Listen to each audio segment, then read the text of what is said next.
Gente, Oi pessoal, tudo bem?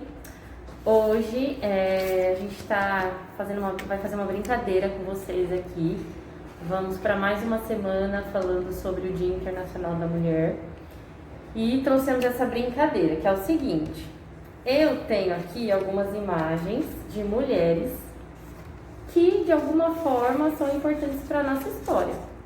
E a Tainá tem ali também as mulheres que ela escolheu. Ela não sabe quem são as pessoas que eu escolhi e eu também não sei as dela. Ela tem 3 e eu tenho 3.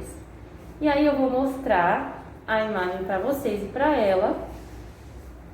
E ela precisa adivinhar quem que é. Aí eu vou ler a biografia da mulher, sem falar o nome. E ela precisa adivinhar qual das 3 mulheres que é. Vamos fazer assim então. Vou mostrar aqui para você as 3 mulheres. e vocês tentam adivinhar daí também eu daqui. Ó.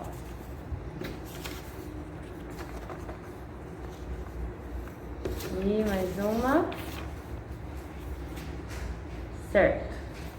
Eu vou colocar aqui na mesa.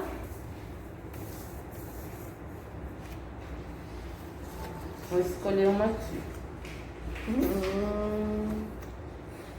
Tô Vou ler curiosa, aqui pra vocês e pra Tainá. Nasceu numa fazenda perto de Feira de Santana, na Bahia, e aos 10 anos perdeu a sua mãe. Quando começou o processo de independência do Brasil, foram convocados todos os homens em idade de lutar. Todos, tendo apenas filhas, o pai dessa mulher não gostou quando a filha pediu para que ele deixasse ela participar também dessa luta, né? Diante dessa proibição do pai, ela fugiu de casa e foi para a residência da sua meia-irmã, que ajudou ela a se transformar num soldado. Então ela, como mulher, pediu ajuda para a irmã, que ajudou ela a se vestir de homem para poder conseguir lutar, porque era a vontade dela lutar. Ela se destacava no manejo de armas e se tornou muito respeitada. E o pai acabou descobrindo, né, esse disfarce dela, e diante de uma intervenção do major do batalhão dos voluntários do príncipe, o pai concedeu a permissão para ela, para que ela permanecesse ali na luta. E com isso ela se torna a primeira mulher a integrar as forças regulares do Brasil. Ela participou de várias batalhas contra as tropas portuguesas que não aceitavam a independência do Brasil também. E aí, Tainá, qual das 3 você acha que é? Eu acho que é ela, pela lógica da vestimenta. Né? Ficou fácil. Se tivesse pego alguma outra vestimenta, talvez tivesse ficado mais difícil, né? Como que ela chama, Ju? Ela se chama Maria Quitéria. Aliás, Olha que acho legal. muito bonito esse nome, Quitéria. Eu conheço uma senhora que chama Quitéria. Muito bonito o nome. Eu não Mas olha. sabia da representatividade desse nome. Bacana. Sim, talvez seja por isso, né? É. Então essa é a Maria Quitéria, se vestiu de homem para poder lutar e depois foi reconhecida. Olha que legal. Legal. Agora a Tainá vai fazer um para mim. Bom, eu selecionei 3 mulheres também. Aqui. Aqui. Isso, Ju, me ajuda. Certo, 3 Certo. mulheres. Vou por aqui em Vamos lá. cima pra Ju. E vou ler a biografia de uma aqui. Ó, aos 65 anos, é um exemplo de vida que pode trazer vários tropeços. Mas só a garra de uma mulher tem poder para encontrar um recomeço em cada dificuldade. Aos 17 anos, casou-se com seu esposo, que na época tinha 18. Permaneceu em seu matrimônio por 19 anos, um casamento que resultou no nascimento de 3 filhos. Quando estava grávida da 3ª criança, foi abandonada pelo marido. Passou a cuidar dos 3 filhos e relembra que, nesse tempo, comeu pouco e o diabo amassou. Ela conta que trabalhou muito como boia fria e na roça para oferecer os alimentos para os filhos. Diante dos problemas, ela conta que nessa época passou por tanto sofrimento que acabou sendo internada com problemas de saúde. Após 9 anos sozinha, passou por outro relacionamento, onde permaneceu casada por 3 anos, até separar-se novamente. De acordo com ela, as dificuldades que passou na juventude fez com que ela tornasse uma mulher mais forte. Ela diz: acho que ser mulher é ter força para aguentar os problemas e não se deixar abalar no primeiro problema, porque sempre foi difícil a vida para as mulheres, e ainda é. Eu sempre falo para as minhas netas nunca deixarem de correr atrás dos estudos, única coisa que pode mudar a vida. E aí, qual das 3 você acha que é? Olha, eu tava em dúvida no começo da leitura aí, um pouco em dúvida entre essas duas aqui, ó. Mas pra mim é essa daqui. Acertou! Acertou! Tava em dúvida, mas aí como eu conheço um pouquinho da história... É a Terezinha, aos 65 anos. Terezinha. História bonita, né? Uma história de muita força, muita luta, né? E agora é a Ju. Guerreira. Vamos lá, deixa eu escolher um aqui. Vamos lá, é curtinha esse, hein? Foi a primeira... Ah, sobrou esses dois, tá, gente? Ó, essas duas mulheres. Vai, Fernanda. Tá difícil agora, hein? Agora ficou. Foi a primeira atriz negra a subir ao palco no Teatro Municipal do Rio de Janeiro com a peça O Imperador Jones, de Eugênie O'Neill.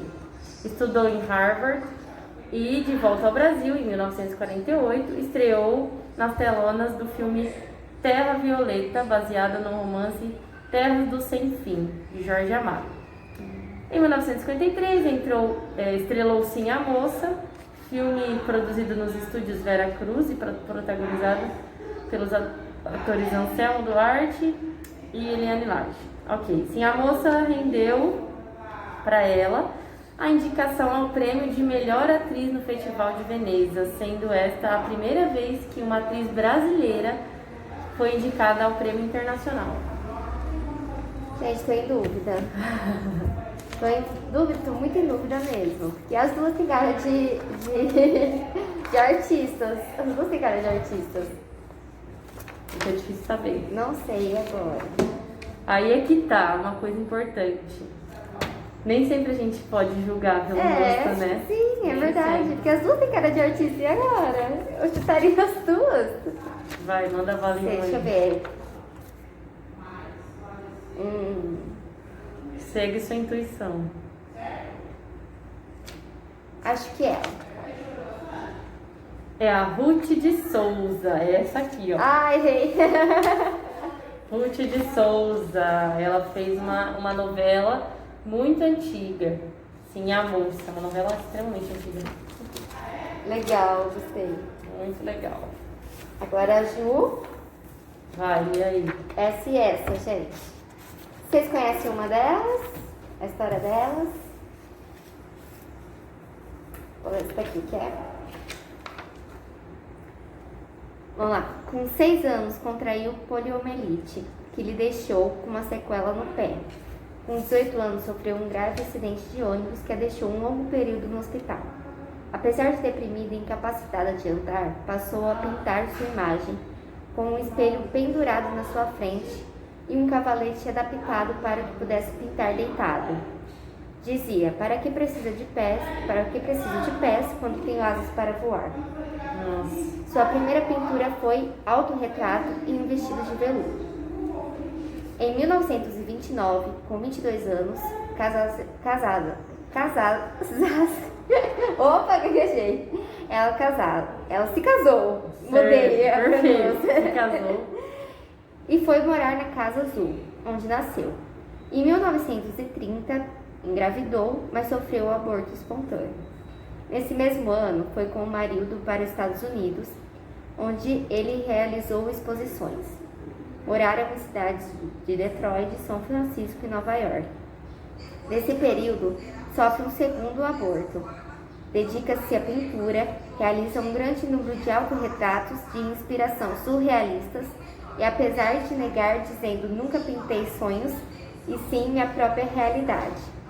Em 1934, o casal retorna ao México. Ela sofre mais um aborto.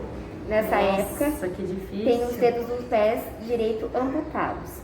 Em 1936, Frida passa por nova cirurgia no pé e sofre com novas fortes dores na coluna. Mesmo debilitada, continua pintando. Em 1939, já separada do marido, ela expõe em Nova York e em Paris. Nessa época, entra em contato com Pablo Picasso e outros pintores famosos. O Museu de Louvre adquire seus autorretratos. Apesar de passar por diversas cirurgias e usar um colete de gesso em consequência do acidente, ela não parava de pintar. Sua obra recebia a influência da arte indígena mexicana. Pintava paisagens mortas e cenas imaginárias. Usava cores fortes e vivas, explorando principalmente os autorretratos. Lecionou artes na Escola Nacional de Pintura e Escultura, recém-fundada na Cidade do México. Foi uma defensora dos direitos das mulheres, tornando-se um símbolo do feminismo. Que história dramática, né? Teve várias perdas, várias questões de saúde também, né? E, nossa, é muita luta. Bom, eu conheço essa história, então eu sei que é a Frida. Gente, quem já jogou esse jogo, não lembro se eu passei pra vocês aqui no Manchester, mas quem já jogou esse jogo, eu usei essa personalidade. E tem muita coisa fortíssima, né? Será que eu sou fã, gente? Eu pintei a Frida. A Frida. Eu tatuei a Frida, eu sou muito Deixa fã eu ver. dela. Verdade. Sou muito fã dela mesmo. Maravilhosa. Bom, vamos lá então. Opa, esse aqui é seu, né? Põe lá. Sonho. Esse já foi também. Vou ler a última. Bom, a última, né? Não precisa nem ter um suspense. Bom, se ainda causa estranheza uma mulher seguir a carreira de engenharia, imagine na década de 40. Enedina Alves Marques, nascida em Curitiba, foi professora de matemática, ingressou na Universidade Federal do Paraná e teve que conciliar o trabalho e o estudo. Foi a primeira negra do Brasil a se formar como engenheira e a primeira a concluir o curso da Universidade Paranaense. Nossa, isso aqui é muito importante. Forte. Seus esforços foram recompensados, pois quando terminou o curso, trabalhou no Departamento Estadual de Água e Energia Elétrica do Paraná. Igualmente integrou a equipe de engenheiros e atuou na construção da usina hidrelétrica Capivari Cachoeira, lá no Paraná também. Também foi responsável pela construção da Casa do Estudante Universitário do Paraná e o Colégio Estadual do Paraná, ambos em Curitiba. Legal. Então olha só que legal, ela era negra e ela era engenheira, que é uma profissão que agora está mudando um pouco, mas que antigamente era conhecida como uma profissão apenas de homens, né? Até hoje é muito predominada pelos homens, Sim. mas imagina aquela época, né? Sim, exatamente. As faculdades, a gente vê as salas de engenharia, só tem homem, aí aparece às vezes uma mulher lá, né? Então ela foi extremamente... Imagina as lutas que ela teve que enfrentar por ser mulher, por ser negra, por estar fazendo uma faculdade de engenharia, né? Então, Por estar fazendo uma faculdade. Né? por estar fazendo uma faculdade, Então são muitas questões. Bom, e a minha última é a J.K. Rowling. Essa eu sei também. Bom, no início dos anos 90, J.K. Rowling se separou do marido e, com uma filha ainda bebê, passou a depender da ajuda do governo para sustentar a família, pois também havia perdido o emprego. Em depressão e se sentindo um fracasso, J.K. decidiu então realizar um sonho de infância, o de ser escritora. Ela escreveu a história que lhe veio à mente durante uma viagem de trem. Ela então investiu praticamente tudo o que tinha nos primeiros manuscritos do livro. Contudo, as primeiras 12 editoras não acreditaram no potencial da história 12 editoras. 12. Foco. Ela levou a história dela em 12 lugares e recusaram. e recusaram. E recusaram-se a publicá-la. Então, essas editoras não devem se perdoar até hoje, né? Porque já foram vendidos mais de 500 milhões de cópias, se tornando rapidamente o best-seller mundial, além de uma bilionária adaptação cinematológica. Hoje a marca Harry Potter é avaliada em 25 bilhões de dólares. Então, assim, tá bilionária, né? Essa é a mulher escritora de Harry Potter. Então, olha só, ela estava em depressão, né? Ela usou isso a favor dela, escreveu uma história que hoje conta a história da vida dela, se a gente for parar para pensar, né?